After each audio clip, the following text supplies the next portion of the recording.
A very good morning to all of you. Feeling fresh? Are you feeling fresh? Okay. So today we'll be discussing a very important provision of this chapter, accounts chapter, section 135. The provision of this chapter is corporate social responsibility. Section 135 का provision कौन सा है? Corporate social responsibility. Corporate social responsibility. जैसे ही chapter and होगा हम लोग पूरे chapter का रिवीजन उस वक्त ले लेंगे. अभी ये प्रोविजन जो है काफी बड़ा प्रोविजन है और मैं कहूंगा इस प्रोविजन को आप सीए बनने के बाद भी जब तक आप सीए का प्रैक्टिस कर रहे हो या फिर आप एम्प्लॉयमेंट में हो आपको ये 135 बार बार आने वाला है. सॉरी से सेक्शन 135 का ये प्रोविजन बहुत ध्यान से आपको समझना है, सुनना है और मोस्ट इंपॉर्टेंटली इस कंसेप्ट को लर्न नहीं करना है. और इसलिए हम डिस्कशन सेक्शन 135 से नहीं कर रहे. हम पहले ये करेंगे. First point I write down why CSR. ये सीएसआर प्रोविजन कंपनीज एक्ट 2013 में इंट्रोड्यूस क्यों हुआ? कंपनीज एक्ट 1956 में तो कोई कॉर्पोरेट सोशल रिस्पॉन्सिबिलिटी कहते हुए कोई प्रोविजन नहीं था सीएसआर का. तो अचानक से ऐसा क्या हो गया कि कंपनीज एक्ट 2013 में सीएसआर का महत्व बढ़ गया और सीएसआर का प्रोविजन इंट्रोड्यूस करने की नौबत आ गई. तो हम पहले ये समझते हैं व्हाई सीएसआर. तो इसको समझने के लिए हम सीएसआर के बेसिक्स में जाते. जो मैं पढ़ा रहा हूं उसका सीएसआर के सेक्शन 135 प्रोविजन और सीएसआर के रूल्स से कोई लेना देना नहीं है. अभी हम सिर्फ सीएसआर कंसेप्ट समझने की कोशिश कर रहे हैं. तो मैं सीएसआर जब मैं कहता हूं companies that is corporate social responsibility उस वर्ड को ब्रेक करता हूं. कॉर्पोरेट मतलब क्या? कंपनी. सोशल समाज के प्रति, रिस्पॉन्सिबिलिटी जिम्मेदारी. कंपनी की समाज के प्रति जिम्मेदारी निभाने की नौबत कंपनीज एक्ट 2013 ने हर कंपनी को मैंडेटरी कर दिया 135 प्रोविजन के तहत. क्यों? ऐसा क्या हो गया? तो इसके लिए हम पहले समझते हैं कोई भी कंपनी जो है, कोई भी कंपनी एक बिजनेस एक्टिविटी में इन्वॉल्व होती है. So every company is involve in some business. Everyone agrees with this? अब जब मैं कहता हूं कोई भी कंपनी बिजनेस एक्टिविटी कर रही है, जब मैं बिजनेस करता हूं बिजनेस में 3 स्टेप्स होते हैं. There are 3 steps in business. I will say 1 is input, second is processing, yes, and third is output. जब मैं बिजनेस के 3 स्टेप्स यहां पर लिख रहा हूं तो आपको समझना है इसका सीएसआर से लिंक कैसे है. कोई भी कंपनी बिजनेस करती है, बिजनेस में 3 स्टेप्स है, इनपुट, प्रोसेसिंग, आउटपुट. अब बिजनेस में हम इनपुट क्या करते हैं? तो आप सबने सीपीटी में इकोनॉमिक्स में पढ़ा होगा. चैप्टर नंबर 2 था theory of production, theory of cost, जिसमें आपने थ्योरी ऑफ प्रोडक्शन में पढ़ा है कि लेबर, एंटरप्रेन्योर, कैपिटल, ये पढ़ा है ना. तो इनपुट हम किसी भी बिजनेस में जो करते हैं वो है मैन, मटेरियल्स एंड मनी. ये 3 चीजें हम इनपुट करते हैं, man, materials and money. When I say man में definitely the labour and the entrepreneur आएगा, मटेरियल्स में रॉ मटेरियल आएगा एंड मनी में फाइनेंस आएगा, पैसा. So I just please try and understand, don't reply back. Man, materials, money, ये हर business में इनपुट होता है. This is the primary requirement. अब ये मैन, मटेरियल्स, मनी के साथ साथ प्रोसेसिंग जो है. अच्छा, हम पहले एक बात करते हैं, मैन, मटेरियल्स, मनी बिजनेस में जो आता है वो बिजनेस को कौन देता है?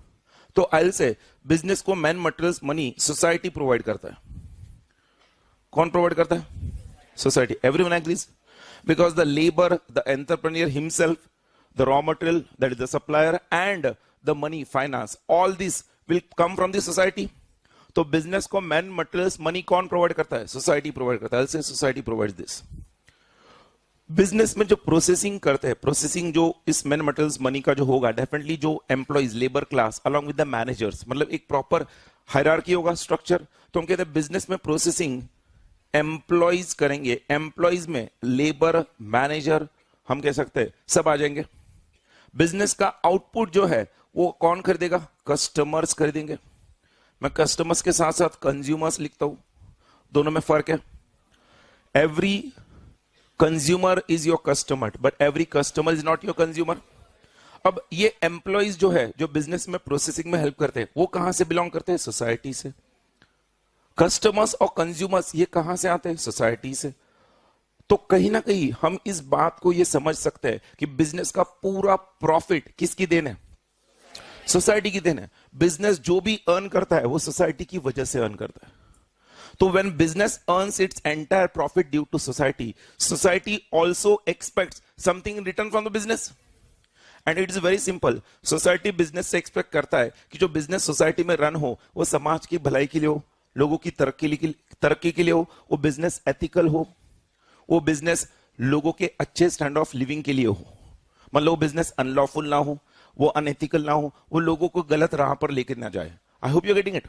मतलब सोसाइटी बिजनेस से एथिकल बिजनेस प्रैक्टिसेस चाहता है, और जो सोसाइटी इन रिटर्न एक्सपेक्ट करता है, जो सोसाइटी के एक्सपेक्टेशंस बिजनेस मीट करता है, उसी को हम सीएसआर कहते हैं।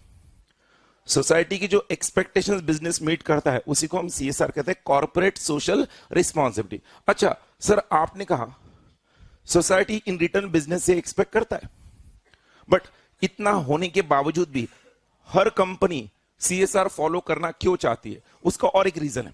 देखो, ये एक रीजन है ड्यूटी टुवर्ड्स सोसाइटी। पहला रीजन क्या है कंपनी का सीएसआर करने का? Duty towards society, because company का प्रॉफिट किसकी देन है? सोसाइटी की देन है। But the second and most important reason I will say, that is duty towards stakeholders. क्या कहता हूं मैं? Duty towards stakeholders. Now, I'm not writing the word shareholder. I've written the word stakeholder. Stakeholder ये एक inclusive term है, inclusive. Stakeholder में दो categories आते हैं। हम कहते हैं internal stakeholders and external stakeholders. Internal stakeholders में the owner himself will come. Owner के साथ साथ employees आएंगे, then उनका ट्रेड यूनियन आएगा, एम्प्लॉइज का ट्रेड यूनियन होता है ना, लेबर यूनियन, वो इंटरनल स्टेक होल्डर्स में आएंगे। एक्सटर्नल स्टेक होल्डर्स में मैं सबसे पहले शेयर होल्डर्स को लिखूंगा, शेयर होल्डर्स के साथ साथ उसके बाद गवर्नमेंट लिखूंगा, then number 3 society, then number 4 we can say municipal corporation, municipal authority, number 5 the suppliers, yes, number 6 lenders, number 7 you will be surprised but that is a fact, competitors ये भी हमारे stake holders में आते हैं। And number 8 जो ब्रह्मास्त्र मैं कहता हूं उसे कहते हैं एटसेट्रा। वाई? इससे आपको समझेगा कि स्टेक होल्डर का जो डेफिनेशन है वो इंक्लूसिव है। हर वो व्यक्ति जिसके ऊपर बिजनेस का असर हो डायरेक्टली या इनडायरेक्टली, वो हमारा स्टेक होल्डर है। हर वो व्यक्ति जिस पर बिजनेस का असर हो पॉजिटिव या नेगेटिव, वो हमारा स्टेक होल्डर है। बिजनेस का जिस पर असर पॉजिटिव हो या नेगेटिव हो, वो हमारा स्टेक होल्डर है। आपका बिजनेस बंद हो गया तो कॉम्पिटिटर के ऊपर पॉजिटिव असर है, आपका बिजनेस ग्रो हो रहा है, कॉम्पिटिटर के ऊपर नेगेटिव असर है, इसलिए कॉम्पिटिटर भी आपका स्टेक होल्डर बन गया। ध्यान रखना, हम कहते हैं स्टेक होल्डर कौन है? Every person who is affected directly और indirectly by the business is a stakeholder. और हम कहते हैं हमें सीएसआर इसलिए करना है, it is the duty of companies towards the stakeholders. क्यों? बिकॉज कंपनी जिस तरह से अपने स्टेक होल्डर्स पर इंपैक्ट क्रिएट करेगी वैसे ही कंपनी का गुडविल बनेगा। हम कहते हैं जिस कंपनी ने स्टेक होल्डर्स पर पॉजिटिव इंपैक्ट क्रिएट किया उसका गुडविल पॉजिटिव है, और जिस कंपनी का स्टेक होल्डर्स पर नेगेटिव इंपैक्ट हुआ है तो डेफिनेटली उस कंपनी का गुडविल हैम्पर होगा। द बेस्ट एग्जांपल जिसका पॉजिटिव इंपैक्ट क्रिएट किया है Infosys, negative impact Satyam. You all know this. देखो, एक बहुत सिंपल एग्जांपल आपको देता हूं सीएसआर क्यों महत्वपूर्ण है। सेकंड जो रीजन देखा है, duty towards stakeholders. Stake holders पर पॉजिटिव इंपैक्ट होगा तो ही कंपनी का goodwill over period of long time और लॉन्ग टर्म अच्छा होगा, और कंपनी का गुडविल अच्छा हो गया तो that goodwill will help in building the nation also as a whole. हम जब कहते हैं इन्फोसिस, हम जब कहते हैं टीसीएस, हम जब कहते हैं ये सारी आईटी कंपनी जो टॉप 3 आईटी कंपनीज है, उन्होंने सिर्फ इंडिया को नहीं, पूरे इंडियन, हम कहते हैं इंडिया एज अ कंट्री को वर्ल्ड लेवल पर एक अच्छा पॉजिटिव इमेज इंडिया का दिया है। और इसलिए आज भी 1998 से आज भी लगभग 20 साल बाद भी आईटी कंपनीज को टैक्स बेनिफिट्स है। बिकॉज गवर्नमेंट भी उन कंपनीज के ऊपर रेगुलेशंस कम रखती है जो गवर्नमेंट को पॉजिटिव क्या करती है, पॉजिटिव इंपैक्ट दे, गवर्नमेंट को पॉजिटिवली सोशल वेलफेयर के लिए कंट्रीब्यूट करती है। जब मैं इन्फोसिस का नाम लेता हूं, बेंगलोर, हैदराबाद, पुणे, कुछ हद तक इनको सिलिकॉन वैली में कन्वर्ट करने के लिए, आईटी हब बनाने के लिए इनका एक बहुत बड़ा कंट्रीब्यूशन है। अब मैं कह रहा हूं सीएसआर करने के पीछे सेकंड रीजन क्या है, duty towards stakeholders. Stake holders पर इंपैक्ट कैसे होना चाहिए, पॉजिटिव इंपैक्ट। अच्छा, तो सर क्या सोसाइटी के प्रति ड्यूटी निभाना, स्टेक होल्डर्स के प्रति हमारी ड्यूटी निभाना हमारे गुडविल के लिए बस यही रीजन है सीएसआर करने का? नहीं, ये वन ऑफ द रीजंस है। और भी रीजंस अगर आप मुझे पूछोगे तो जैसे जैसे बिजनेस में कंपटीशन बढ़ने लगा, बिजनेस में कंपटीशन बढ़ने लगा, कंपनीज को ये पता चल गया जो रिसोर्सेस है वो स्कैर्स इन नेचर है, resources are scarce in nature. तो अगर कंपटीशन में हमें सरवाइव होना है लॉन्ग टर्म तक, तो हमें हमारे स्टेक होल्डर्स के ध्यान रखना जरूरी है। स्टेक होल्डर्स में सिर्फ सोसाइटी और ये लोग नहीं आते, स्टेक होल्डर्स में एनवायरमेंट भी आता है। स्टेक होल्डर्स में कौन आता है, एनवायरमेंट भी आता है। और इसलिए सीएसआर का महत्व दिन ब दिन बढ़ने लगा। इंडिया का जब 1991 में न्यू इंडस्ट्रियल पॉलिसी आ गया और लिबरलाइजेशन, प्राइवेटाइजेशन, ग्लोबलाइजेशन की वजह से इंडियन मार्केट ओपन हो गए, उसका रियल इंपैक्ट हमारे इकोनॉमी पर 10 साल बाद 2001-2 के बाद समझ में आने लगा।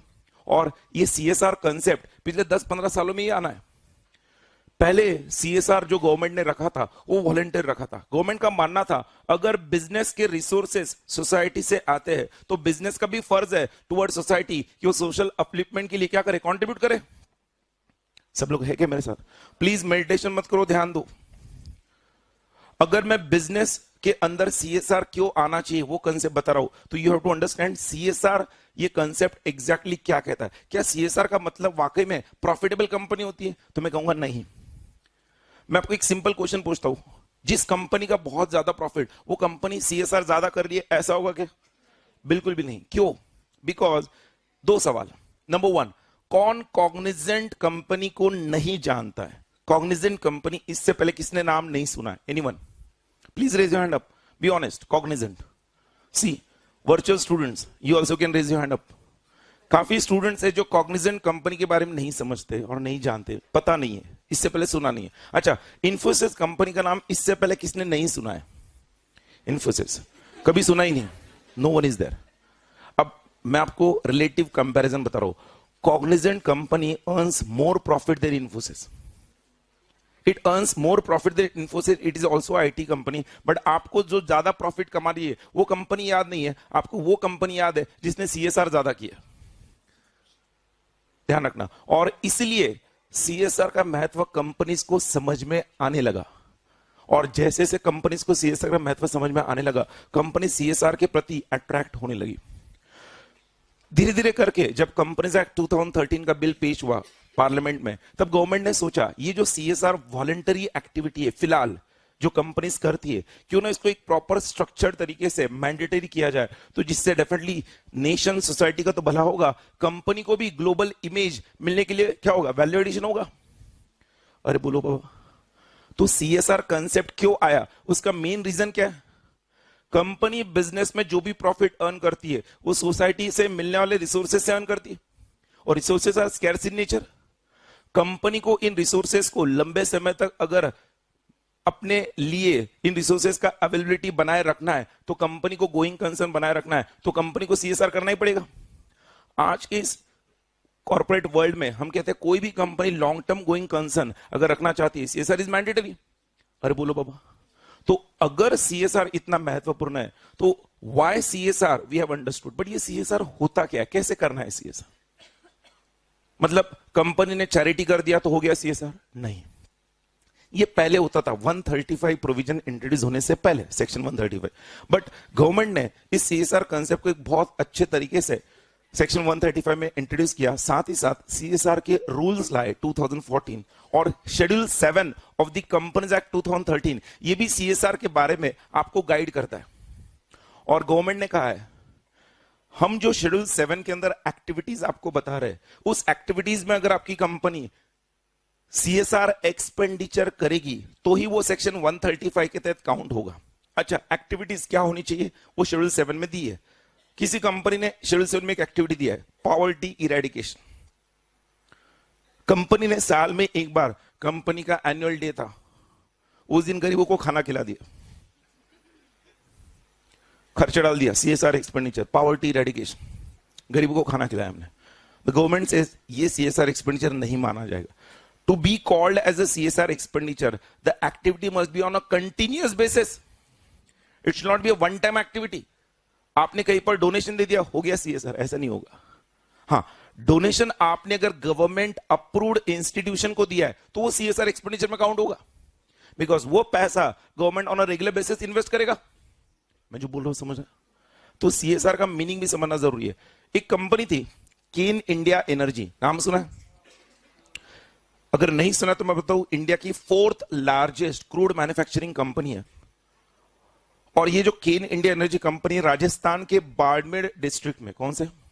राजस्थान के बाड़मेर डिस्ट्रिक्ट में इस कंपनी का अपना ऑयल रिफाइनरी प्लांट है। 2006 की बात है, उस वक्त इस कंपनी का जस्ट ऑपरेशंस वहां पे स्टार्ट हुआ था।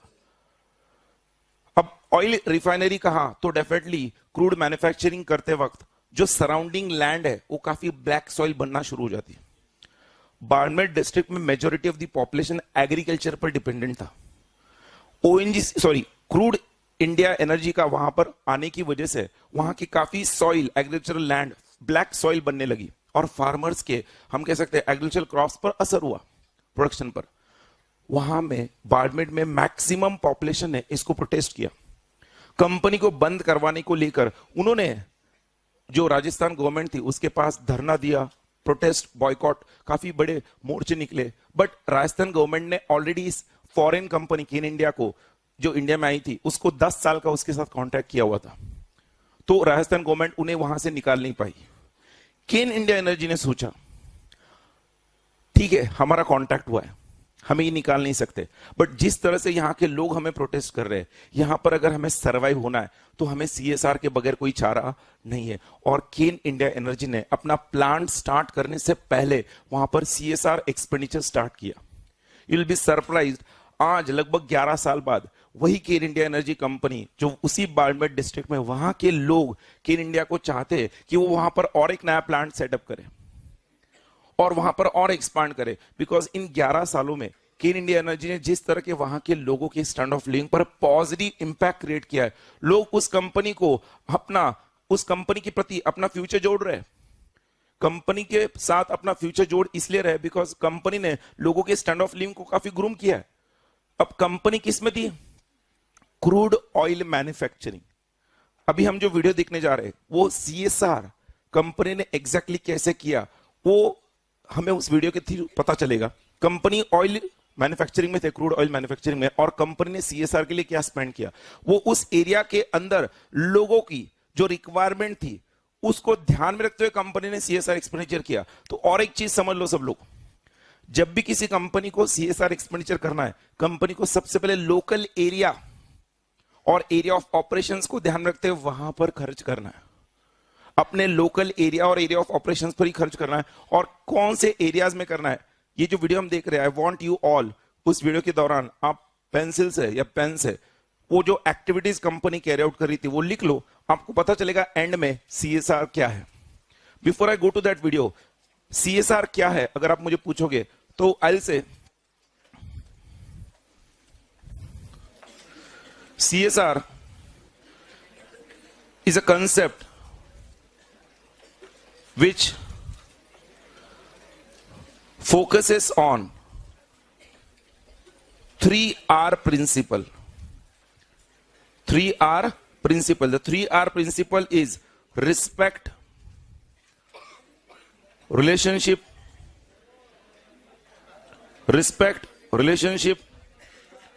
and responsibility. हम उस कंपनी को कमर्शियली सक्सेसफुल कंपनी मानते हैं जो कंपनी इन 3R प्रिंसिपल को फॉलो करती है।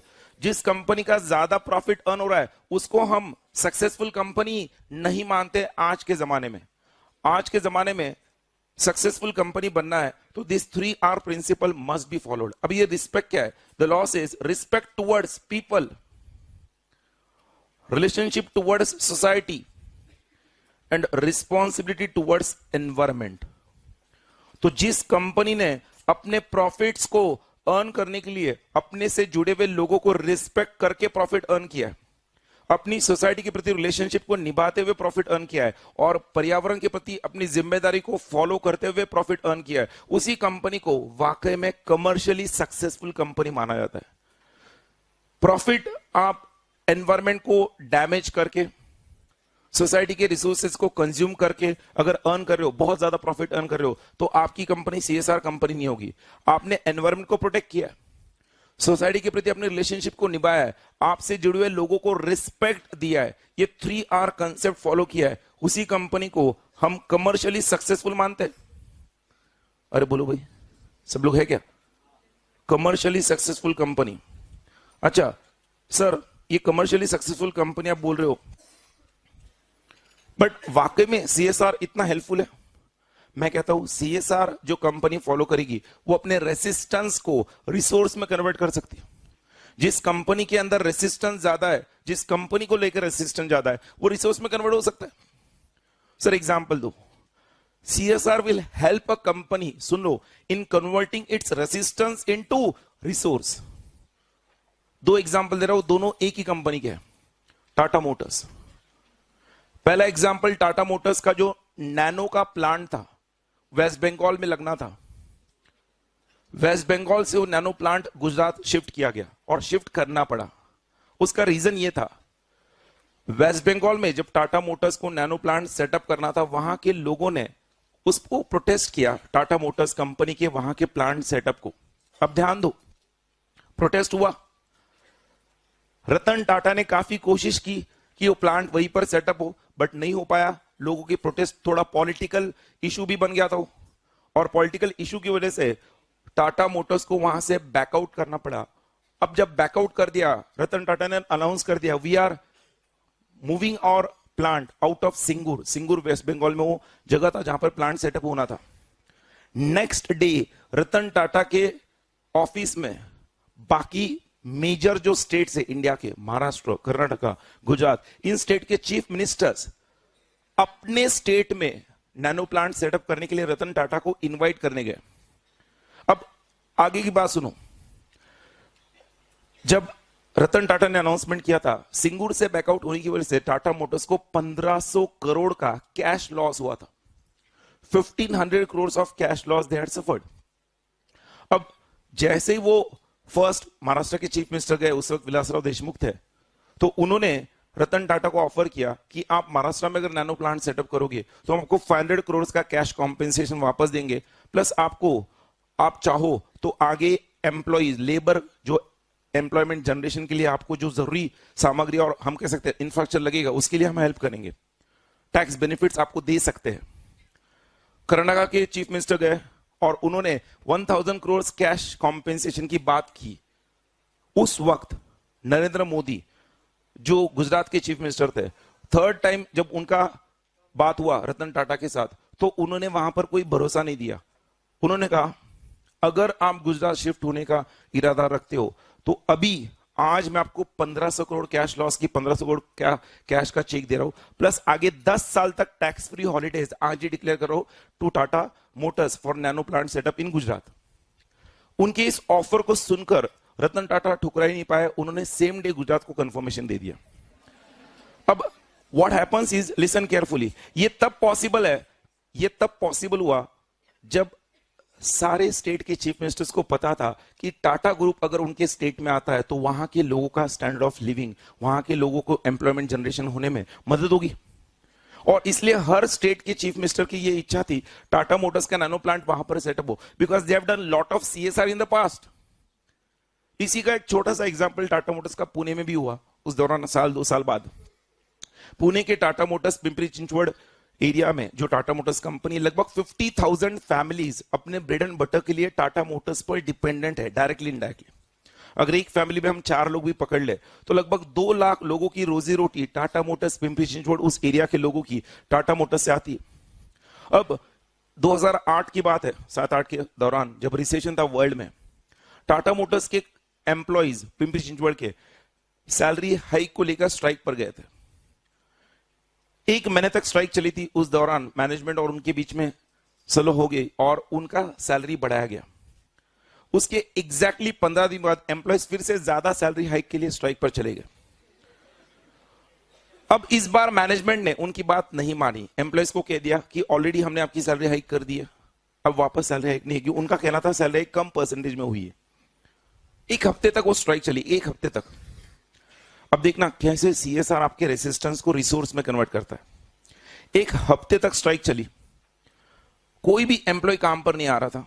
यह बात रतन टाटा के कानों तक पहुंची कि पिंपरी चिंचवड़ के टाटा मोटर्स डिवीजन में पिछले 1 हफ्ते से स्ट्राइक चल रहा है और not a single employee is on work.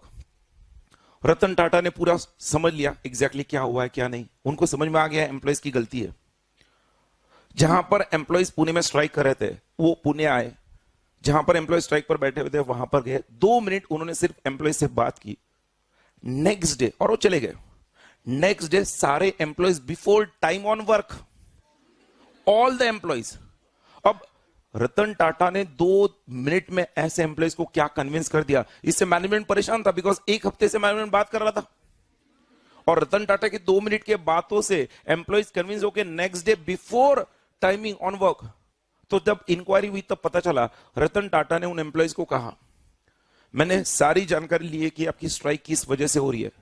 आपकी स्ट्राइक मेरी नजर में इलीगल है, बट फिर भी आपको स्ट्राइक पर जाने से रोकना ये गलत होगा। आपको अगर स्ट्राइक करना है you can continue the strike, but अगर कल आप में से एक भी जन काम पर नहीं आता है तो परसों से मैं टाटा मोटर्स पुणे से शिफ्ट कर रहा हूं।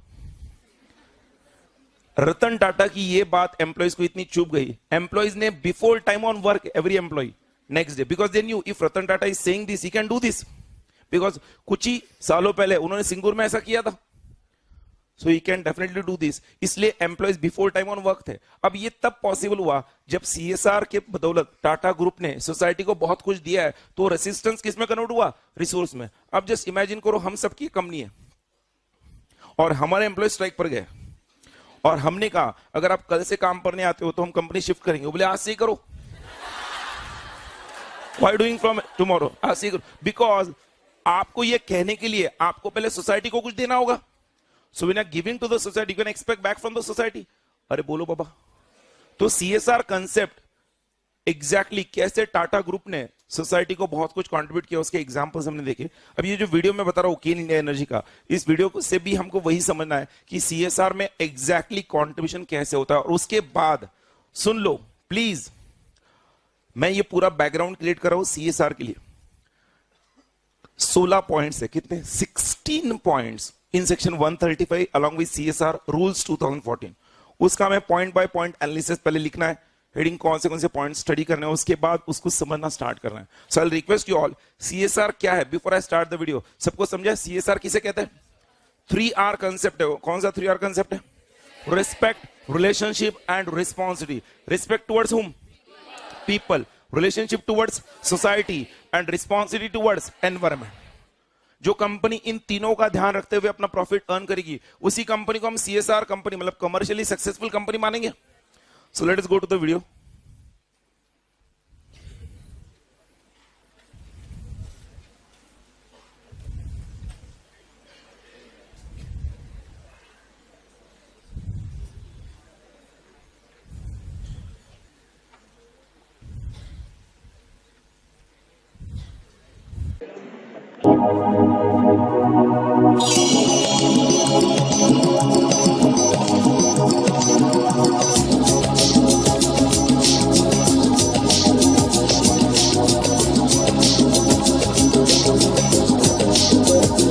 Energy, the key to India's growth and development.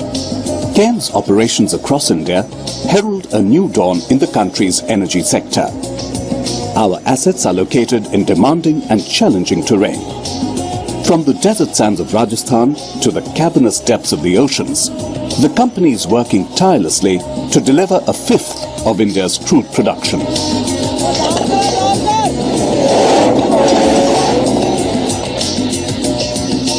We recognize that to be true creators of wealth for the nation, we cannot just focus on business. We need to focus on people. to be true creators of wealth for the nation, we can't just focus on business. We need to focus on people. ये जो कुछ words वो बोल रहे हैं, कुछ वहाँ पर हम कह सकते हैं CSR के कमेटी मेंबर्स की वो कुछ बात करेंगे, तो उसको आप definitely note करो. It will be a very big addition in your answer in the beginning or end when a question comes on what is CSR. Definitely. Our CSR program is really built around three very simple principles of respect, relationships, and responsibilities. And if you see our business, we operate in a number of very diverse environments. We work with and interface with communities often over very long periods of time, several years in fact. And so really our CSR program is the key enabler in terms of managing the interface with the communities.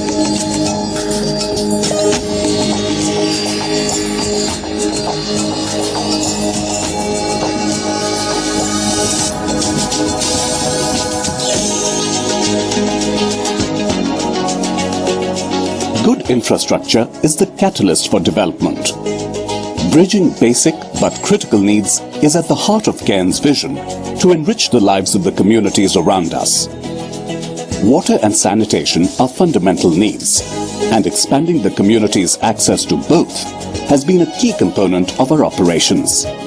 Our other programs build on this. We work across 4 thematic areas: health, education, livelihood, and infrastructure development. To achieve our social objectives, we have established strong partnerships with international agencies like IFC and several local NGOs. Our single aim is to make a difference to the people around us. Rural India offers few income opportunities, and a large population is unemployed. Cairns' effort to solve this problem has led to the establishment of the Enterprise Centre in partnership with the International Finance Corporation in Barmer, Rajasthan. Here, local youth are trained in a wide array of technical skills. Many find jobs with Cairn and its contractors. Others are independent entrepreneurs. Like thousands of other youth, Padma Ram too had to leave home in search of work. After a short stint in a low-paid and uncertain job, he returned to train at the Enterprise Centre. He is now a self-confident, self-employed businessman. Course करने के बाद मुझे बहुत अच्छा interest, खुश हूँ मैं भी, क्योंकि वो मेरी आमदनी बहुत बढ़ चुकी है. अभी पहले बहुत कम थी, 1500-1000 रुपये थी, अब करीबन 17,000 पार कर चुका हूँ करीब. The Enterprise Centre's success draws inspiration from the micro-vendor program in Rava, our offshore asset in Andhra Pradesh. This program trains and nurtures youth to become entrepreneurs. Several of them have gone on to offer services to other companies in the region. The Cairns CSR programs have been designed to be the catalyst of change. We have touched the lives of more than 10,000 people through a diverse portfolio of initiatives. Cairn recognizes the role of women in building an equitable society, and women's empowerment has been a special focus in our programs.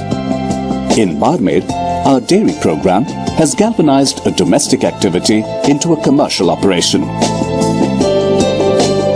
We have set up computerized milk collection centers, making the process transparent and scientific. This has led to a 40% increase in income for the families.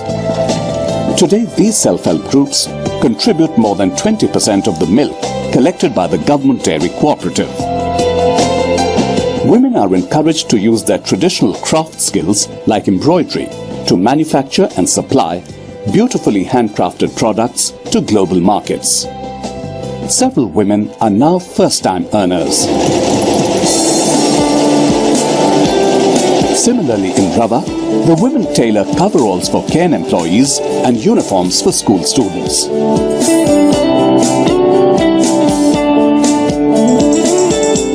Good health is the foundation for a productive life. The well-being of our communities is important to us.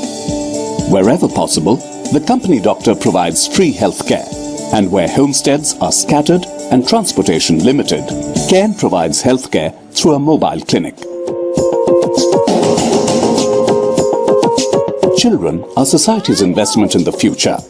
and we are committed to helping them realize their potential. We stimulate the young minds through the use of innovative methods to make learning fun.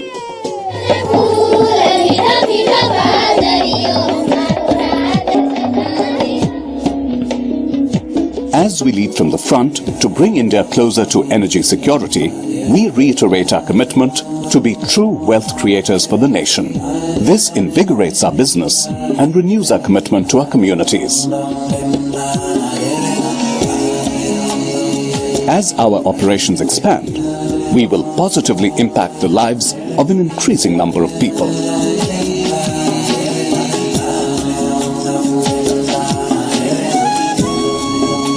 It is this partnership that gives us our strength.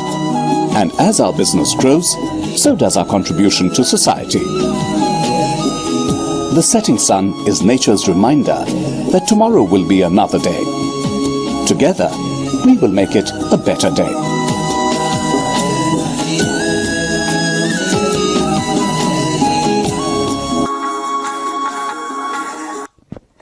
And में देखना लिखा है the journey continues. So it is not a one-time activity, it is a continuous process. Please switch on the lights.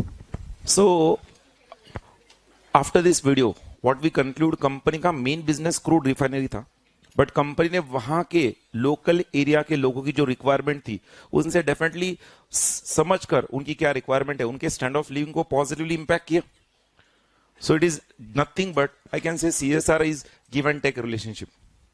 If company wants from the society the resources for a longer period of time to remain a going concern, company has to contribute to the society. I hope you're getting it. तो अब अगर CSR concept clear हो गया है, section 135 के साथ साथ companies act में कंपनीज CSR रूल्स 2014 है और शेड्यूल 7 है. ऐसे 3 अलग अलग हम कह सकते हैं रेगुलेशंस है जिसको लेकर गवर्नमेंट ने CSR मेजर्स इंट्रोड्यूस किए. So when we start discussing this in your notes on page number 73, adjacent जो पेज है 73 का, वहां पर आप लोग सबसे पहले लिखो points to be studied in CSR. और ये 16 पॉइंट्स है हम पहले लिख लेंगे और उसके बाद वो 16 पॉइंट्स हमें समझना है. ध्यान रखना, ये पॉइंट्स टू बी स्टडीड पहले लिख रहे हैं हम, उस सीक्वेंस में हमको CSR समझना है. It's a very big provision. So in your notes वहां पर आप एडजेसेंट पेज पर लिखो points to be studied in CSR में. First point you write down over there जो हमने आज अभी डिस्कस किया है, अल से वाई CSR को लेकर हमने ऑलरेडी बिजनेस के ड्यूटी के बारे में डिस्कस किया. ये सुनो, so you can just write down business duty towards society, comma stakeholders and for betterment of the business organization, for betterment of the business organization as well as nation as a whole, मतलब CSR activity carry out करने से सिर्फ business का भला नहीं होगा, उस पूरे देश का भला होगा जहां पर CSR एक्टिविटीज कैरी आउट हो रही है. तो हम ब्रैकेट में उसको लिखेंगे दैट इज गुडविल. अरे बोलो ना. And brand image of that country. Clear है सबको?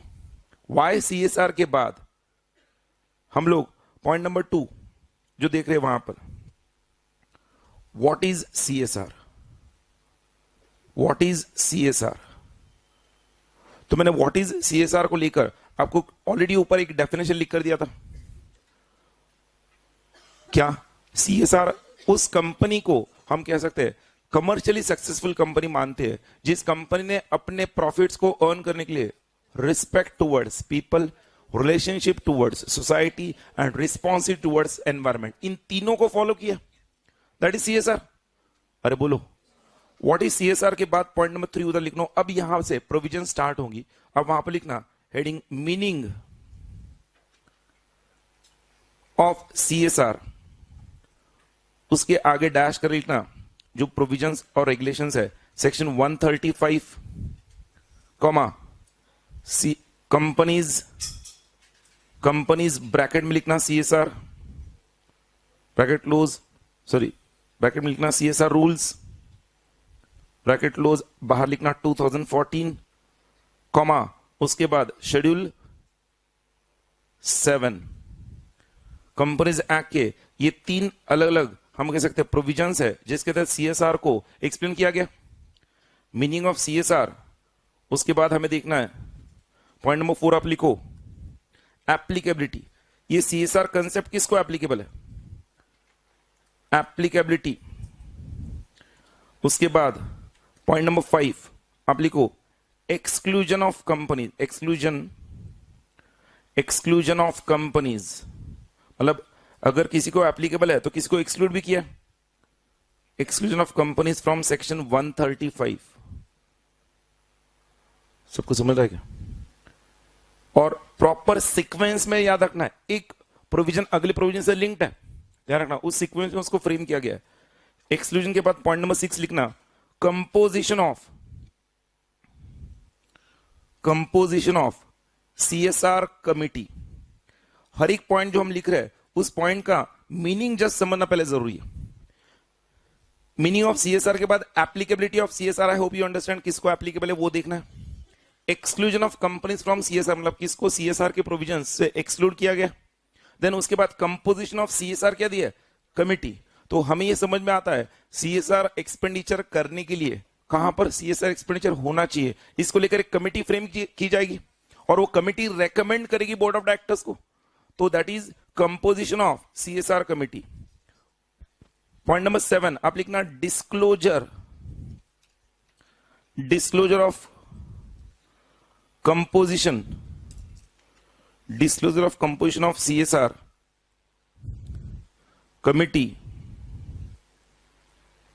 इन BOD रिपोर्ट। हमने सेक्शन 134 देखा हुआ है, board of directors report. Board of directors report के कुछ कंटेंट्स होते हैं, जो भी कंटेंट्स है बोर्ड रिपोर्ट में क्या क्या बातें डिस्क्लोज होनी चाहिए, उन कंटेंट्स में एक कंटेंट है CSR कमेटी में कौन मेंबर्स है, CSR कमेटी का कंपोजिशन क्या है वो डिस्क्लोज करना है। अरे बोलो भाई। पॉइंट नंबर 8 लिखना duties of CSR committee, duties of CSR committee. So you will get to know ये CSR कमेटी सेक्शन 135 के लिए बहुत इंपॉर्टेंट है। Duties of CSR committee. अरे ये सुनो, ये 6, 7, 8 तीनों किसको लेकर है?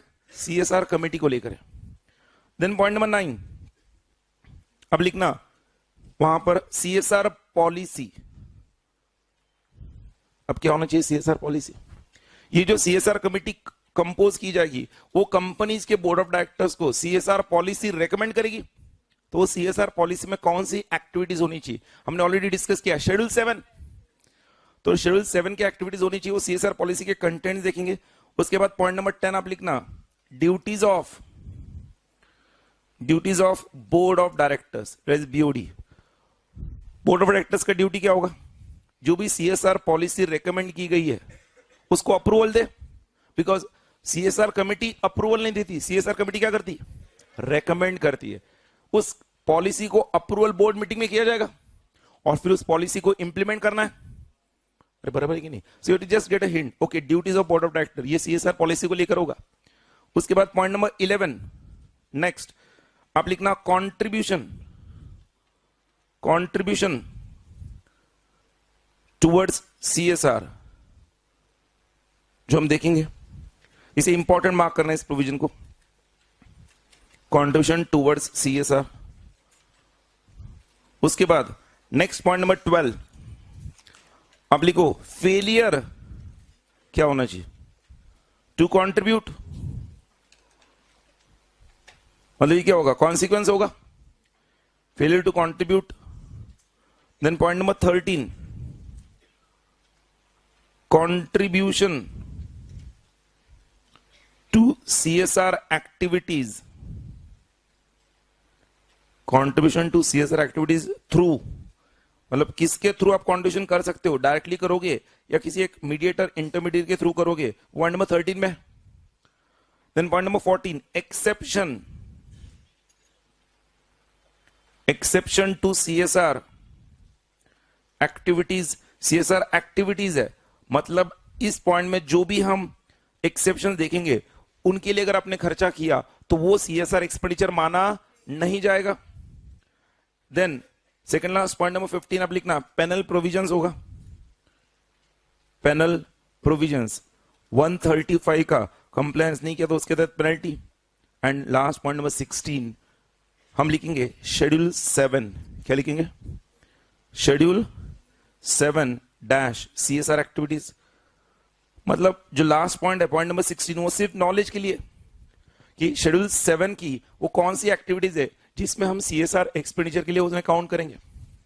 अरे बोलो भाई, ये 16 पॉइंट जब मैंने दिए, before we start discussing this one by one, मैं आपको बता रहा हूं, आप सबसे पहले मीनिंग ऑफ CSR को इंपॉर्टेंट मार्क करना, एप्लीकेबिलिटी को इंपॉर्टेंट मार्क करना।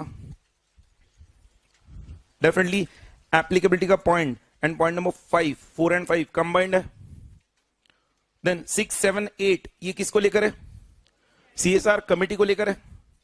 Then I will say CSR policy point number 9 में है। पॉइंट नंबर 10, 11, 12 ये बोर्ड ऑफ डायरेक्टर्स के ड्यूटीज और कंट्रीब्यूशन और फेलियर टू कंट्रीब्यूशन को लेकर है। पॉइंट नंबर आई विल से 13 and 14, 13 is for CSR activities and 14 is exception to the activities. And last point number 15 it different, हम कहेंगे penal provisions है। point number 16 तो हमारा सिर्फ knowledge based है, schedule 7 में कौन से activities covered है। अरे बोलो भाई, I have not yet started section 135। पिछले 45 मिनट से हम लोग सिर्फ CSR कंसेप्ट को समझने की कोशिश कर रहे हैं। I assume corporate social responsibility concept सबको समझा। अब वन बाय वन हम इसे समझना स्टार्ट करते हैं। आपके नोट्स में वहां पर आप फर्स्ट पॉइंट हेडिंग दोगे मीनिंग ऑफ CSR। हम उसी सीक्वेंस में जाएंगे, meaning of CSR।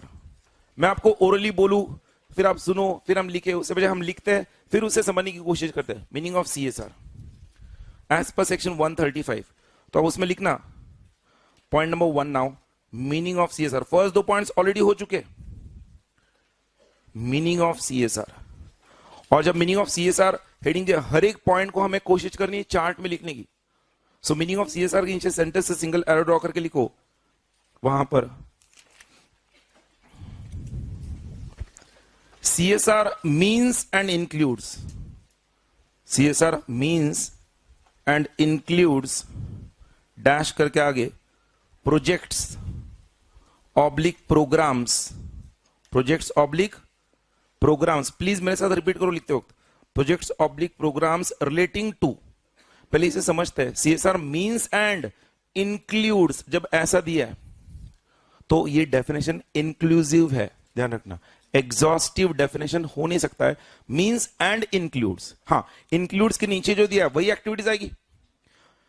Projects oblique programmes relating to, उसके नीचे 2 एरोस ड्रॉ करना। फर्स्ट एरो में लिखना, अच्छा projects oblique programmes relating to activities, वहीं पर लिखना फर्स्ट एक्टिविटीज। फर्स्ट टर्म में स्पेसिफाइड इन बोलो कौन सा शेड्यूल? Specified in schedule 7। और सेकेंड एरो में undertaken by board of directors, undertaken by board of directors in pursuance of recommendations of, कौन होगा? recommendation of CSR committee. Already हम points to be study लिख चुके हैं। In pursuance of recommendations of CSR committee as per declared CSR policy, as per declared CSR policy which includes activities, बोलो specified in schedule 7। Sir तो फिर first में और second arrow में क्या फर्क है? फर्स्ट में लिखा है एक्टिविटीज स्पेसिफाइड इन शेड्यूल 7 और सेकेंड एरो में लिखा है undertaken by the board of directors in pursuance of recommendation of CSR committee as per the CSR policy which includes activities specified in schedule 7। yes, first arrow का मतलब ये हुआ schedule 7 के तहत जो भी एक्टिविटीज दी हुई है वो कंपनी के बोर्ड ऑफ डायरेक्टर्स डायरेक्टली क्या कर सकते हैं, स्पेंड कर सकते हैं। देखो सीएसआर पॉलिसी को रेकमेंड कौन कर रहा है, सीएसआर कमेटी, बट अप्रूवल कौन दे रहा है, बोर्ड ऑफ डायरेक्टर्स। तो board of directors CSR policy का अप्रूवल जो कमेटी से आया है वो तो अप्रूवल देंगे, उसके अलावा एक्स्ट्रा जो शेड्यूल 7 की एक्टिविटीज है उसके लिए भी वो स्पेंड कर सकते हैं। और यस और नो, मतलब ध्यान रखना सीएसआर को लेकर जो सीएसआर कमेटी है they don't have a major we can say power in hand. CSR committee सिर्फ रेकमेंड कर सकता है। सीएसआर का एक्सपेंडिचर कौन से एरियाज में करना है वो डिसीजन कौन लेगा, बोर्ड ऑफ डायरेक्टर्स। सब लोग है क्या मेरे साथ? मैं अगेन रिपीट कर रहा हूं, फर्स्ट एरो का मतलब ये हुआ कि बोर्ड ऑफ डायरेक्टर्स अपनी मर्जी से शेड्यूल 7 के किसी भी एक्टिविटी में खुद स्पेंड कर सकते हैं, या फिर सीएसआर कमेटी के आए हुए रिकमेंडेशंस का अप्रूवल देके वो भी शेड्यूल 7 के एक्टिविटीज के तहत है कि नहीं चेक करके वहां पे स्पेंड करेंगे। अब ये सेकंड कब होगा, फर्स्ट कब होगा, ये भी समझो, सिर्फ लिखना नहीं है। जब कंपनीज के बोर्ड ऑफ डायरेक्टर्स कॉम्पिटेंट नहीं है ये समझने में कि कौन से एरिया में स्पेंड करना है, they will always follow the CSR policy recommendations. अरे बोलो बाबा, तो मीनिंग ऑफ सीएसआर का ये कंक्लूजन होता है कि सीएसआर का जो भी पैसा है वो उन प्रोजेक्ट्स और प्रोग्राम्स में क्या होगा, स्पेंड होगा जो शेड्यूल 7 के तहत कवर्ड है। बोर्ड ऑफ डायरेक्टर्स डायरेक्टली करेंगे या सीएसआर कमेटी के रिकमेंडेशंस पर करेंगे। अब मीनिंग ऑफ सीएसआर के बाद नीचे अब नेक्स्ट पॉइंट नंबर 2 लिखो उधर, applicability. Mark it as important, already we have marked it. Applicability के आगे लिखना section 135 sub clause 1। So section 135 का फर्स्ट प्रोविजन एप्लीकेबिलिटी से स्टार्ट होता है और उसके नीचे आप सिंगल एरो करके पहले लिखना एवरी कंपनी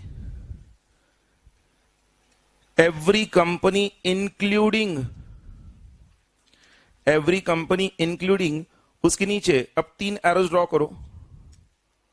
फर्स्ट एरो में it's holding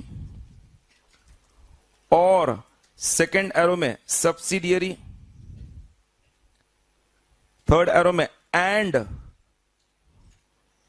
foreign company having branch office oblique project office, branch office oblique project office. और इन तीनों को मैं कंबाइन करके नीचे लिखूंगा इन इंडिया।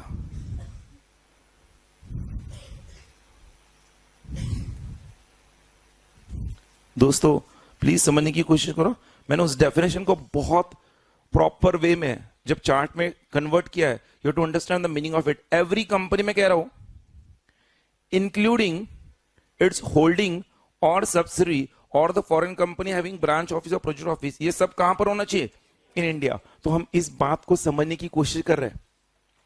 सीएसआर के एक्टिविटीज में कौन सा एक्सपेंडिचर काउंट नहीं होगा, हम ये भी समझ रहे हैं। इंडिया के बाहर जो स्पेंड किया है वो सीएसआर एक्टिविटीज के अंदर इंक्लूड नहीं होगा। अगर कोई इंडियन कंपनी है वो भी समझो, जो इंडियन कंपनी जिसका इंडिया में प्लेस ऑफ बिजनेस है, फॉरेन कंपनी जिसका इंडिया में प्लेस ऑफ बिजनेस है, कोई होल्डिंग और सब्सिडी कंपनी जो इंडिया में है, उन्हीं के लिए 135 मैंडेटरी है।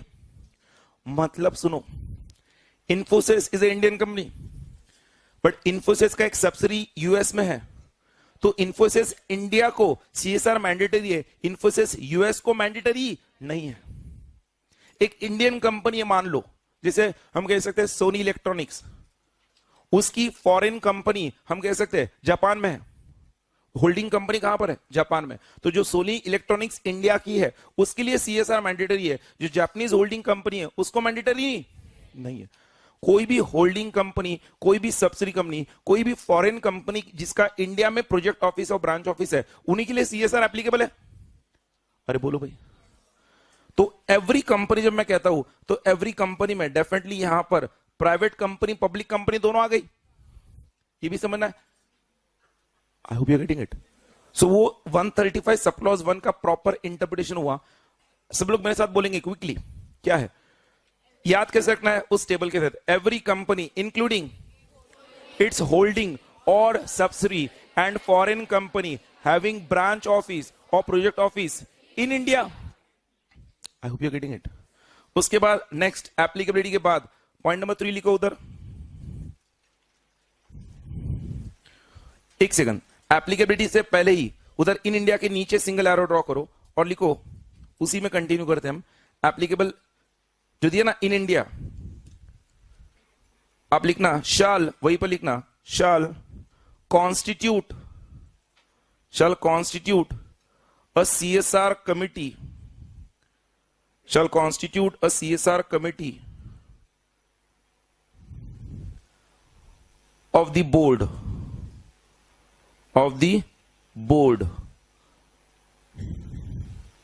अच्छा, मतलब CSR कमेटी में बोर्ड ऑफ डायरेक्टर्स के मेंबर्स होंगे, board of directors he CSR committee में मेंबर्स होंगे। एप्लीकेबिलिटी के इस पॉइंट में हम लोग ये समझ रहे हैं कि किसको एप्लीकेबल है और उन्हें एप्लीकेबल में क्या करना है, CSR कमेटी क्या करना है, कॉन्स्टिट्यूट करना, that is the only point in applicability. अब इसके बाद नेक्स्ट पॉइंट क्या है, बोलो मुझे, एप्लीकेबिलिटी के बाद पॉइंट नंबर, हाँ, किसको एक्सक्लूड किया, पॉइंट नंबर 3 है ना, तो अब लिखना एक्सक्लूजन, वहां पर exclusion of companies from CSR, exclusion of companies from CSR। मैं ऑलरेडी आंसर दे चुका आपको, बोलो, जो इंडिया के बाहर कंपनीज है वो, बट उसके अलावा गवर्नमेंट ने कंपनीज एक्ट 2014, जो कंपनीज एक्ट 2013 है, उसके लिए लास्ट ईयर 2016 में एक अमेंडमेंट लाया है, और अमेंडमेंट समझ लो। IFSC कंपनी, लिखना कुछ नहीं है, पहले स्क्रीन पर लिख रहा हूं मैं, जस्ट आप देखना है, आपको लिखना कुछ नहीं है। IFSC कंपनी, इस कंपनी का फुल फॉर्म क्या है, मैं लिख रहा हूं इंटरनेशनल फाइनेंशियल सर्विस सेंटर में इन्वॉल्व होने वाली कंपनीज। अभी इंटरनेशनल फाइनेंशियल सर्विस सेंटर क्या है, स्पेशल इकोनॉमिक जोन्स SEZ के अंदर जो भी इंफ्रास्ट्रक्चर है, क्या है, इंफ्रास्ट्रक्चर, वो इंडिया के बाहर वर्ल्ड के जो बाकी कंपनीज को इंफ्रास्ट्रक्चर मिलता है ना अपनी कंपनी के ऑपरेशंस कैरी आउट करने के लिए, वो same infrastructure IFSC company Indian companies को अवेलेबल करा के देगी इंडिया में। गवर्नमेंट का ये इनिशिएटिव इसलिए था IFSC कंपनीज को एग्जाम करना। अगर कोई international financial service centre company है, पब्लिक हो या प्राइवेट हो, जिस दिन उनका इंडिया में प्लेस ऑफ बिजनेस स्टार्ट होगा, कमेंस होगा, बिजनेस कमेंस होगा, उसके बाद आगे 5 साल तक इस IFSC कंपनी को CSR एक्सपेंडिचर करने की जरूरत नहीं है। क्यों? बिकॉज हम पढ़ते 135 में एवरी कंपनी ना, तो गवर्नमेंट ने कहा है हमने जिसको स्पेसिफाई किया है, हमने जिसको नोटिफाई किया है, उन IFSC कंपनीज को first 5 years from the commencement of business CSR expenditure करने की जरूरत नहीं है। और ये लास्ट ईयर का अमेंडमेंट है, और ध्यान रखना इसको लेकर एट इंटर लेवल क्वेश्चंस आएंगे 3-4 मार्क के लिए, पूरा स्टोरी दिया जाएगा और कहा जाएगा आपको एक IFSC कंपनी है जिसका बिजनेस स्टार्ट होकर 3 साल हुआ है, क्या उसको CSR का एक्सपेंडिचर करना है, तो आपको कहना है एज पर the amendment notified by MCA, जिस IFSC कंपनी को गवर्नमेंट ने स्पेसिफाई किया है उन्हें first 5 years from the commencement of business CSR expenditure करने की जरूरत नहीं है। तो एक्सक्लूजन में आप लिखो उधर पहले पॉइंट नंबर 1, सब लोग फर्स्ट लिखो,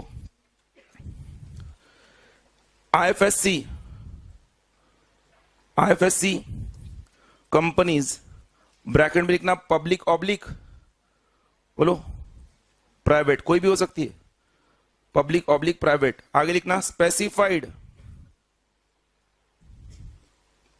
by government, specified by government, अरे सब लोग है कि नहीं, specified by government shall need not spend on CSR for a period of 5 years, for a period of 5 years from the commencement of the business। उसको highlight करना, 5 years from the commencement of business, 5 years from the commencement of business। अरे बोलो भाई, सब लोग है मेरे साथ, पक्का? नॉन एप्लीकेबिलिटी है, exclusion of CSR provisions to companies 135 में से कौन सा पहला एक्सेप्शन लिखा है? Exclusion IFSC company. अब सेकंड एक्सक्लूजन लिखने से पहले एक बार फिर से एप्लीकेबिलिटी में सब लोग आ जाओ। We are going to study it in a cumulative way. Applicability सब लोग मुझे बोलो क्या है बगैर देखे। Every company including its holding or subsidiary and foreign company having a branch office or project office in India shall constitute a CSR committee। अरे sir आपने यहां पर कहा एवरी कंपनी, फिर कहा इंक्लूडिंग होल्डिंग और सब्सिडी, और फिर आप कह रहे हो इन इंडिया। तो sir expert professional academy private limited, it is also a private company, we can say company in India. तो expert professional academy private limited जो है उसको भी CSR एक्सपेंडिचर करना है क्या? तो ना मुन्ना ना, ध्यान दो व्हाट दे आर सेइंग, सुन लो please please. Every company including holding और subsidy and foreign company having a branch office और प्रोजेक्ट ऑफिस इन इंडिया, मैं कह रहा हूं विथ, लिखना नहीं अभी, सिर्फ समझना है, with net worth of at least 500 crores or turnover of at least 1000 crores or net profit of at least 5 crores during any of the preceding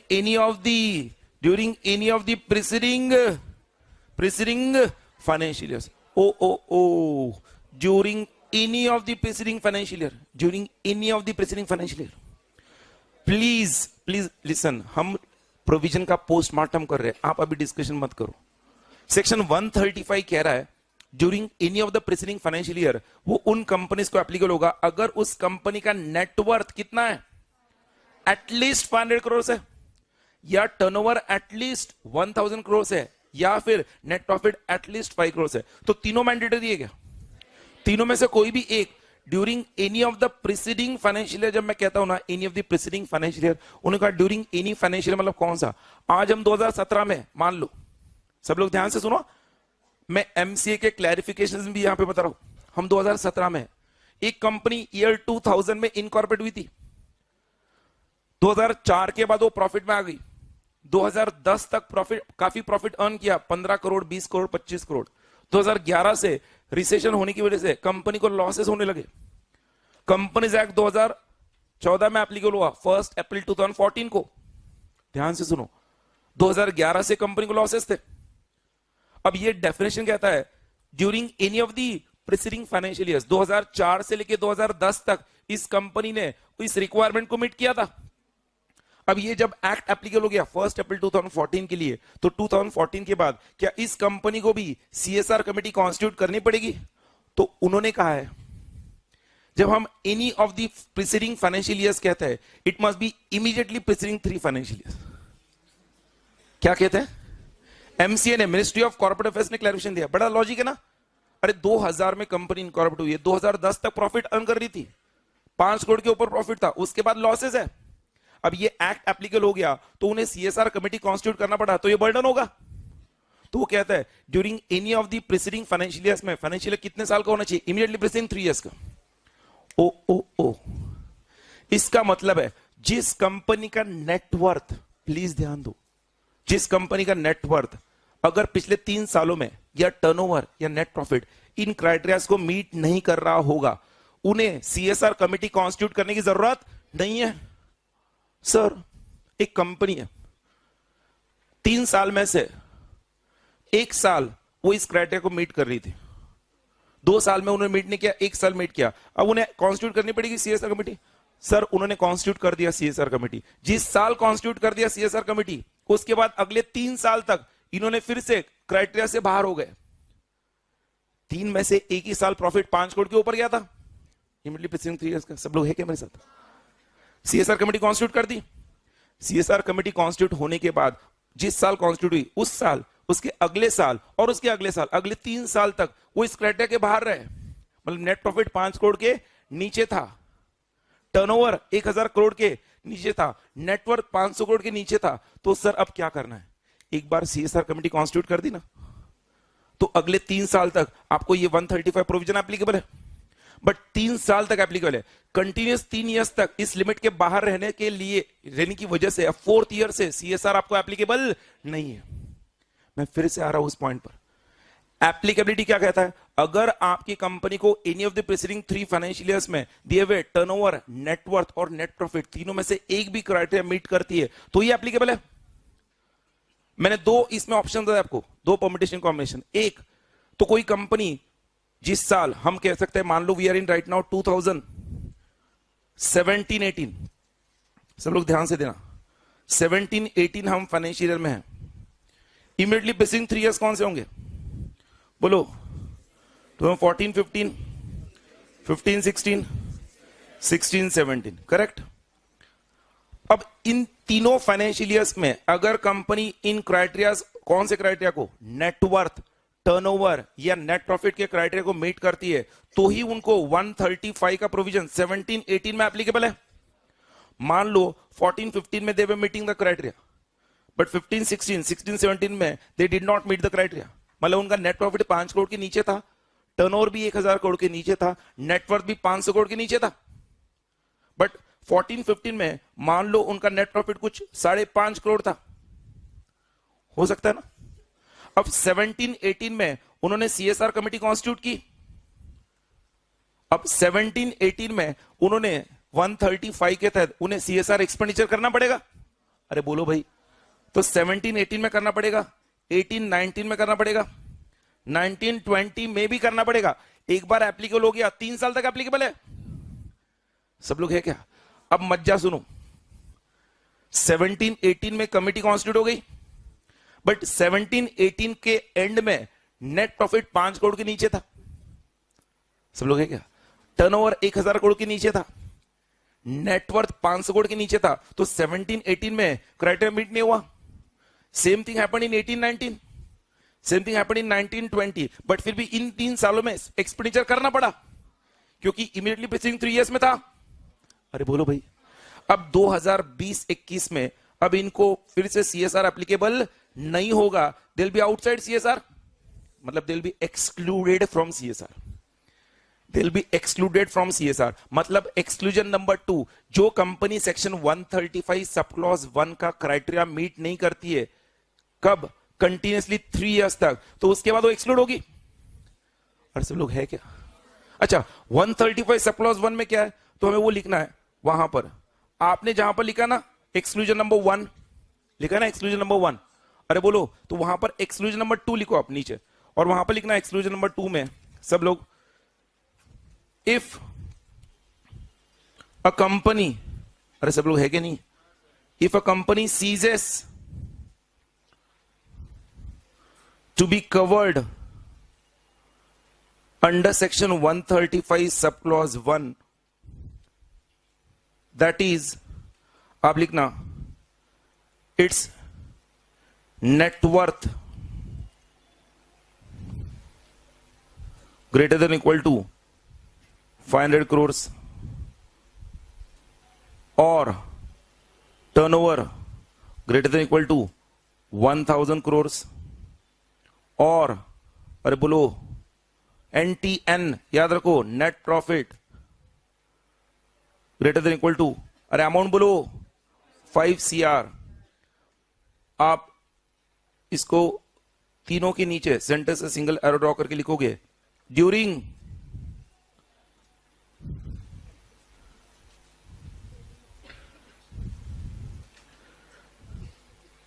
any of the नहीं होगा, during consecutive 3 financial years, consecutive 3 financial years। अरे बोलो, उसके नीचे it shall be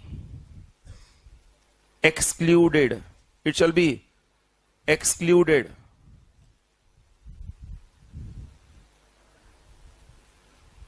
if a company ceases to be covered under section 135(1). 135(1) क्या? Net worth कम से कम 500 crore, turnover कम से कम 1000 crore, net profit कम से कम 5 करोड़, इन तीनों में से कोई भी एक during consecutive 3 financial years it shall be excluded. अरे बोलो बाबा, सब लोग है क्या? पक्का? Students please don't go in snooze mode. First point हमने देखा है, कौन सा पॉइंट देखा है? एप्लीकेबिलिटी। अब एप्लीकेबिलिटी के उस पॉइंट को और एक्सक्लूजन को कंबाइन करेंगे तो हम एप्लीकेबिलिटी के इस पॉइंट को कैसे समझेंगे? एवरी कंपनी इंक्लूडिंग, बोलो, होल्डिंग और सब्सिडरी और foreign company having a project office और branch office in India during shall constitute a CSR committee if it has a net worth of at least 500 crores or turnover of at least 1000 crores or net profit of at least 5 crores during any of the preceding 3 financial years। हम कहते हैं during any of the 3 financial years या during any of the financial year कहते हैं, but any of the financial year में any financial year को क्या define किया? 3। तो डेफिनेशन 135(1) का क्या कहता है? during any of the financial years। अब 135(1) any of the financial year कह रहा है, हमने उसको एमसीए के नोटिफिकेशन के तहत देखा है। एनी ऑफ द फाइनेंशियल मतलब any of the preceding 3 financial years. अरे सब लोग है कि नहीं? पक्का? ओके, एप्लीकेबिलिटी और एक्सक्लूजन हो गया। नेक्स्ट पॉइंट बोलो कौन सा है? Point number 3 quickly, composition. आप लिखो उधर, composition of CSR committee. Point number 3 या 4 है? Point number 4, CSR committee, composition of CSR committee. उसके नीचे 4 एरोज ड्रॉ करो। पॉइंट नंबर 4 के नीचे 4 एरोज ड्रॉ करो। फर्स्ट एरो लिखो, पब्लिक कंपनी अगर है तो उसके लिए सीएसआर कमिटी कौन होगी? देन सेकंड एरो में लिखना अनलिस्टेड पब्लिक कंपनी ऑब्लिक, क्या आएगा? अनलिस्टेड पब्लिक कंपनी ऑब्लिक, सो गए students, private company. Third arrow में प्राइवेट कंपनी आप लिखना हैविंग ओनली 2 डायरेक्टर्स। याद करना, हम लोग पढ़ चुके हैं कि प्राइवेट कंपनी के अंदर मिनिमम 2 डायरेक्टर्स रहा तो भी चलेगा। पब्लिक कंपनी में मिनिमम कितने डायरेक्टर्स चाहिए? 3 डायरेक्टर्स।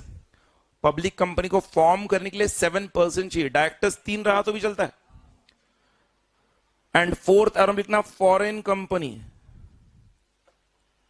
फॉरेन कंपनी, ये फॉरेन कंपनी कौन सी होगी? जिसके इंडिया में क्या है? प्लेस ऑफ बिजनेस है, that is project office, branch office. अब इन चारों कैटेगरीज के लिए सीएसआर कमिटी कैसे होगी? अगर फर्स्ट है वो अगर पब्लिक कंपनी है तो उसके नीचे इतना at least 3 directors, at least 3 directors, out of which 1 shall be independent director। 1 shall be independent director। अब नाम में बहुत कुछ है। इंडिपेंडेंट डायरेक्टर, इंडिपेंडेंट किसा माना जाएगा? जो डायरेक्टर कंपनी के ऊपर अपने ब्रेड एंड बटर के लिए डिपेंडेंट नहीं है, जिसका कंपनी के अंदर कोई भी केएमपी या डायरेक्टर के साथ कोई रिलेशन नहीं है, वो सिर्फ बोर्ड मीटिंग में प्रेजेंट रहता है as a non executive director. और बोर्ड ऑफ डायरेक्टर्स को क्या करता है? सलाह मशवरा देता है, कंसल्टेंसी देता है। ये इंडिपेंडेंट डायरेक्टर का ओपिनियन अनबायस्ड होता है because he doesn't get his salary from the company. तो जो सीएसआर कमिटी में पब्लिक कंपनी में 3 डायरेक्टर्स होंगे, उनमें से एक डायरेक्टर कौन होना चाहिए? अब अगेन ध्यान रखना, the law says at least 3 directors. आप 3 से डायरेक्टर भी रख सकते हो, बट कम से कम एक डायरेक्टर इंडिपेंडेंट होना चाहिए। Okay, when we go in the second, unlisted public company oblique private company, उसके नीचे आप सिंगल लिखो, सिर्फ सिंगल एरो करके, at least 3 directors.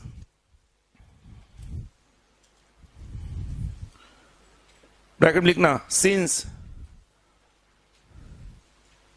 it is not required to appoint कौन? Independent director.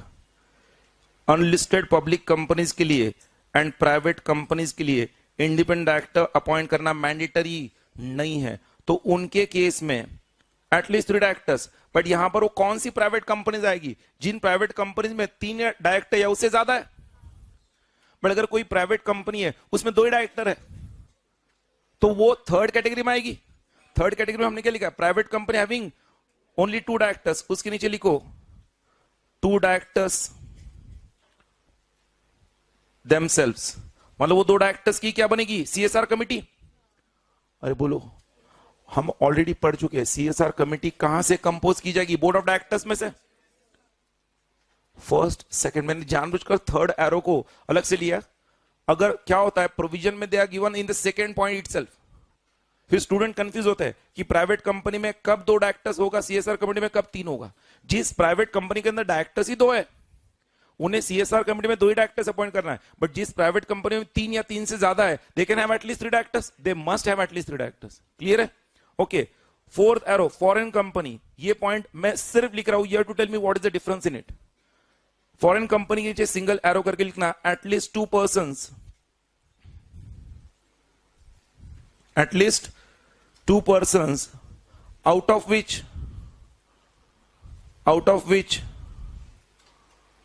one shall be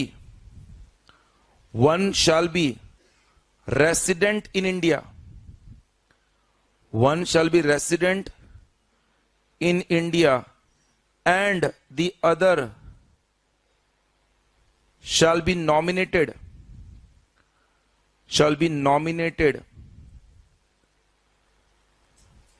by the foreign company. Shall be nominated by the foreign company. सब लोग इसे पढ़ो, what is difference in this point and the first 3 arrows. वहां पर लिखा है at least 2 persons, लिखा है persons. ध्यान रखना, foreign company having a branch office और project office in India, it need not have a director in India.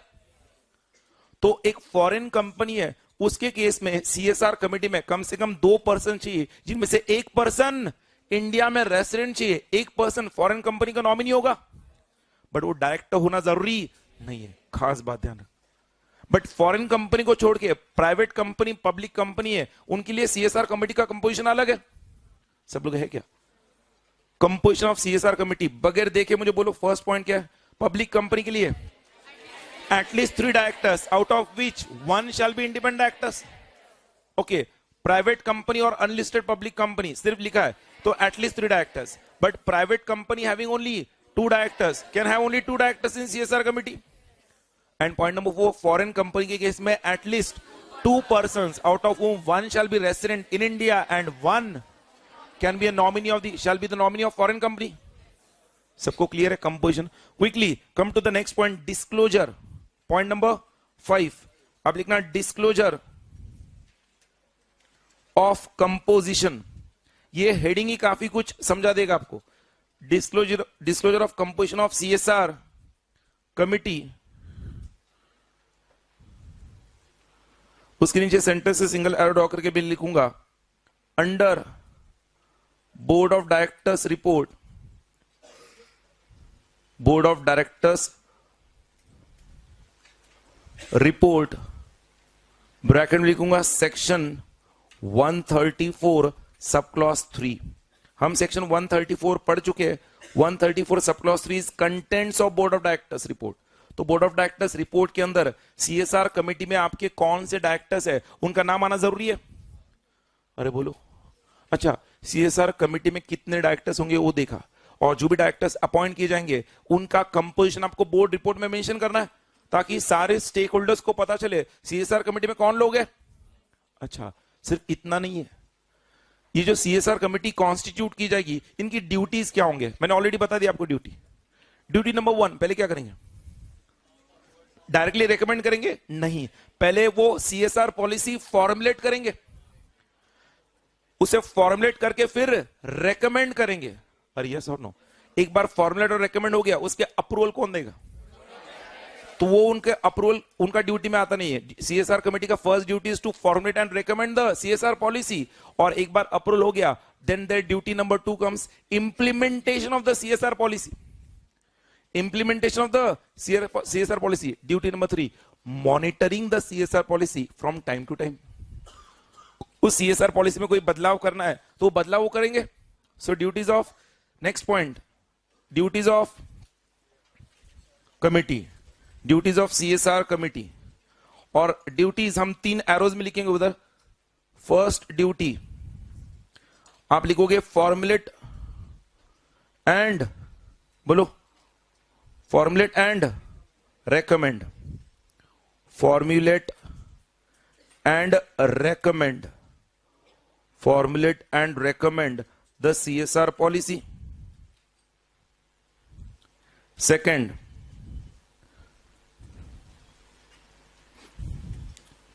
implementation of the CSR policy approved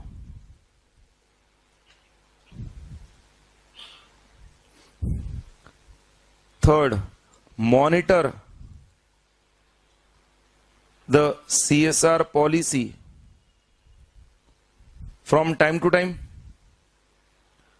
अरे बोलो भाई, from time to time. तो first में मैं मार्क करूंगा फॉर्मुलेट एंड रेकमेंड, सेकंड में implementation, third में monitor.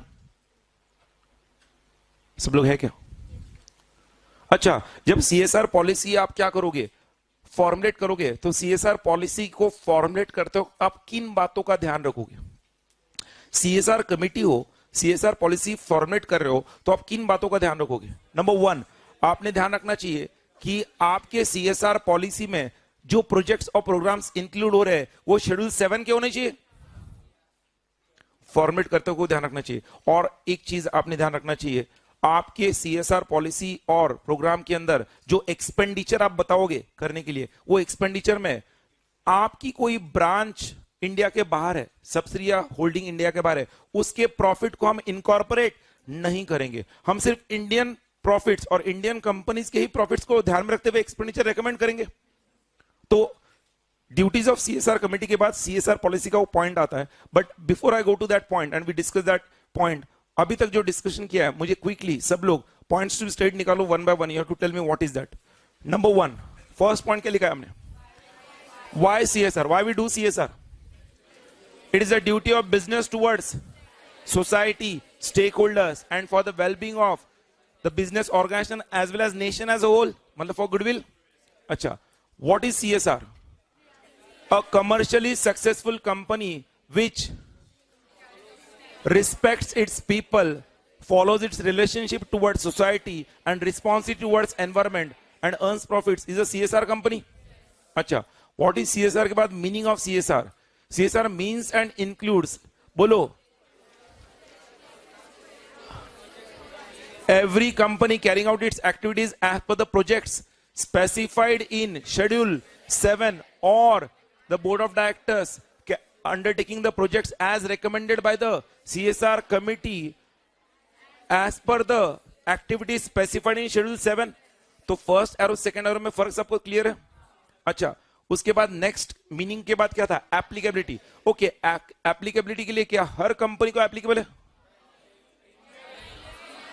Every company including its holding और subsidy and foreign company having a place of business or branch office सब में in India shall constitute a CSR committee if it has a net worth of at least 500 crores or turnover of at least 1000 crores or net profit of at least 5 crores during any of the financial years. बस एक second, during any of the financial years।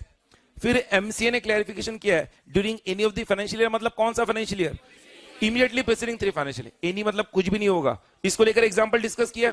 अच्छा, ये अगर हमने applicability में देखा है, exclusion में मतलब any company which does not meet the criteria of net worth और टर्नओवर और net profit during consecutive 3 financial years, it will be excluded from CSR. अरे बोलो भाई। एंड नंबर 2, आईएफएससी कंपनीज जिस दिन specified by government, they will be excluded for a period of 5 years from the date of commencement of business. अरे सब लोग है कि नहीं? अच्छा, एक्सक्लूजन के बाद नेक्स्ट पॉइंट क्या था? Composition of CSR committee. Okay, number 1 आपके दिमाग के सामने, public company, at least 3 directors out of which 1 shall be independent director. Private company और unlisted public company, at least 3 directors. अच्छा, private company having only 2 directors, at least 2 directors. And foreign company at least 2 persons, गलती करना मत, it is not 2 directors, at least 2 persons, out of which one shall be a resident in India and second nominated by the foreign company. Acha, duties of the CSR committee: formulate and recommend the policy, implement the policy, monitor the policy from time to time. And what is the policy? We'll be discussing in our next lecture. But as per the points to be studied, tell me what we are covered today. सब लोग one by one हमने Why CSR देखा है? What is CSR देखा है? Meaning of CSR कौन से provisions में है? सेक्शन 135 के साथ companies CSR rules 2014 and schedule 7. उसके बाद एप्लीकेबिलिटी देखा है, एक्सक्लूजन देखा है, कंपोजिशन ऑफ CSR देखा है, डिस्क्लोजर ऑफ CSR कमिटी देखा है and duties of CSR committee देखा है. CSR कमिटी का डिस्क्लोजर कहां पे होता है? Board of directors report. So out of the 16 points, we have discussed the first 8 points. Again, I'll say the first 8 points. First 8 points में important point था applicability and I can say composition of CSR committee. Maximum questions you will find on applicability and composition of CSR committee. Is it clear? That's all for the day. Thank you. बचेंगे तो और भी लड़ेंगे.